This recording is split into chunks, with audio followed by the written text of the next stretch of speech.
What's up and good day sa inyong lahat. Today guys, mag-aayos tayo ng isang motor. Hindi raw gumagana yung ilaw niya. Minsan daw meron, minsan wala. Kaya i-check ko kung ano ang posibleng problema niya. I-check ko lahat, pati wirings niya, mga ilaw, batteries, mga switch, para malaman kung ano ang problema. Tara guys, samahan niyo ko. Let's go!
Pati rin ito, lost connection na rin sa may switch nya. Hindi rin gumagana ito guys. Ayan, kaya papalitan rin namin. Ayan guys, at andito na yung aming ikakabit. Papalitan ko yung handle switch nya. Pang Rosy, pero parehas din. Left and right, plug and play lang siguro to. I-check natin mamaya. Tapos papalitan ko rin yung ignition switch, pang Honda. Kaya i-convert ko na lang kasi walang stock na yung susyan niya, kaya ito ang kinuha ko. Tapos papalitan ko na rin yung bearing sa may harap, sprocket, kadena, tapos yung rubber damper niya sa may sprocket. Ayan, at simulan na natin. Ngayon naman, magte-tester muna ako. Ite-tester ko muna yung switch niya kung may babaguhin. Continuity lang tayo. Hanapin ko muna yung left and right niya para alam natin kung saan natin isasalpak.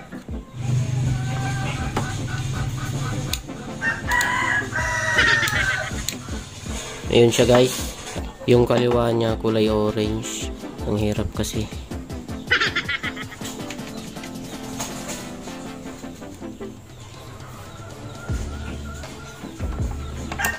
Ayun. Ito na yung left and right niya. Yung orange kaliwa, yung blue kanan.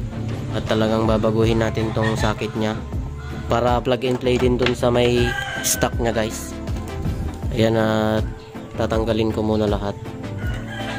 Ito yung dating switch nya guys. Titignan ko lang kung ano yung connection nya kasi magkaiba yung wires nya guys. Itong stock nya 10 yung wire nya. Itong nabili kong handle switch 8 wires lang. Ayan, kaya pag-aaralan muna natin. Uunahin ko na tong left and right nya guys, yung signal light nya. Gagayahin na natin ito. Ilalagay ko na dito. Main supply ng ating flasher relay. Dito siya nakalagay sa may gitna. Ayun guys, kung nakikita nyo. Ayan, sa may gitna, yung kulay gray. Ayan, yan yung kanyang kanan. Hanapin naman natin yung kanan kanina. Dito sa kabila.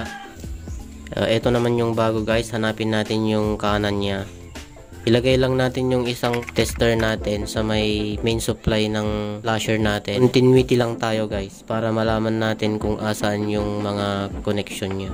Hanapin natin yung kanan niya ngayon. Ayan, ilalagay ko na sa may kanan itong switch niya.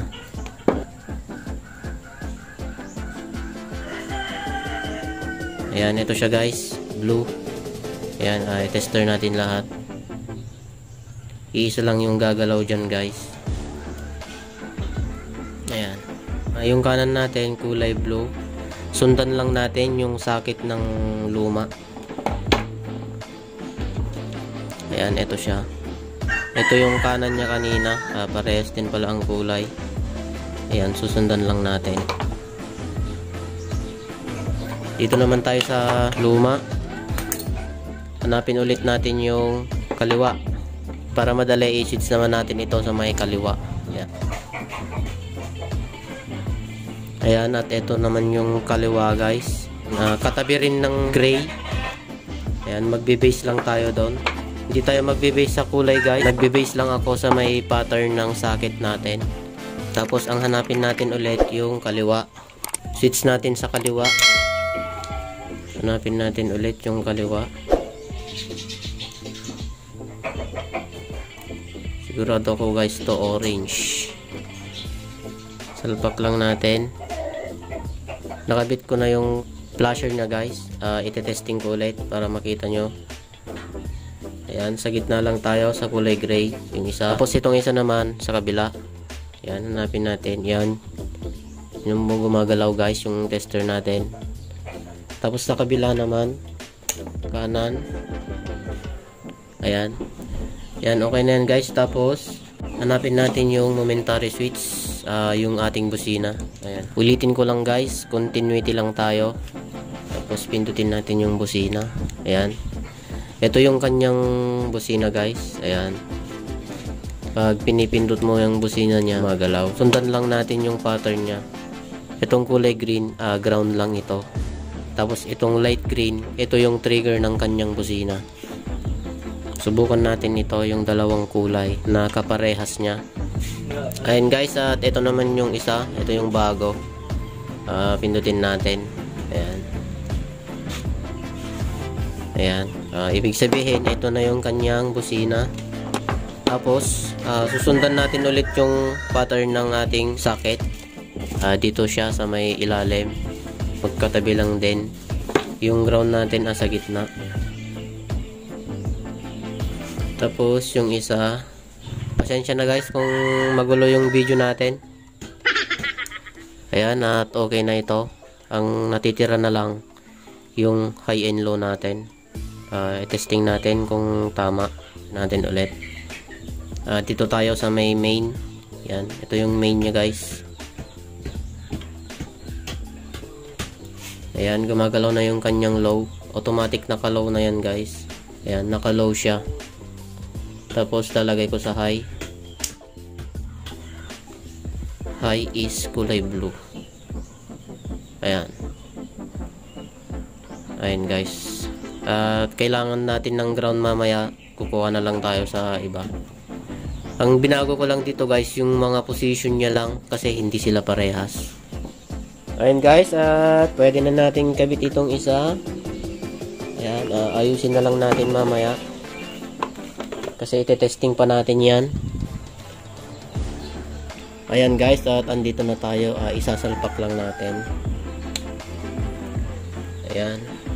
I-customize pa natin dito guys. Ito yung high and low nya. Ayan, ito yung high and low nya. Tapos itong ilalagay natin sa may kabila guys, sa may switch nya. Ayan, ito. I-ban pa natin yung socket nya. Tapos sa may high and low nya guys, magja-jumper na lang tayo dito.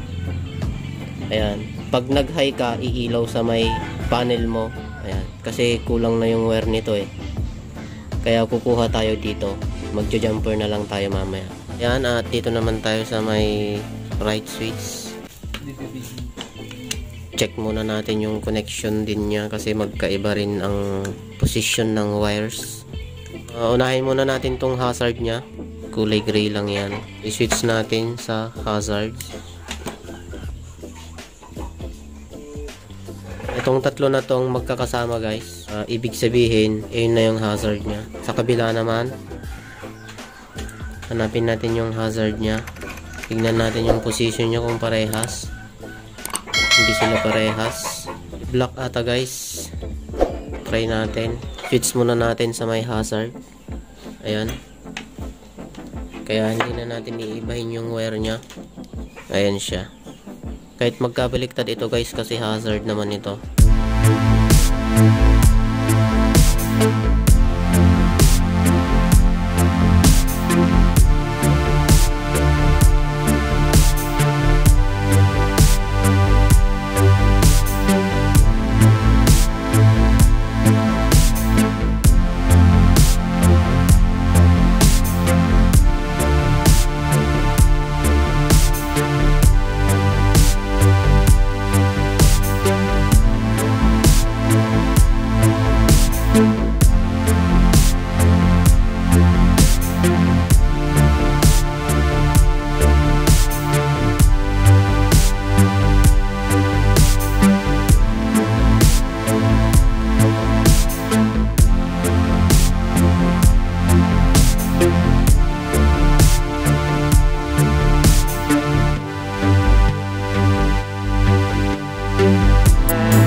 ng notification bell dyan para updated ka sa susunod na videos ko. Muli guys, maraming salamat. Ride safe, keep safe, God bless.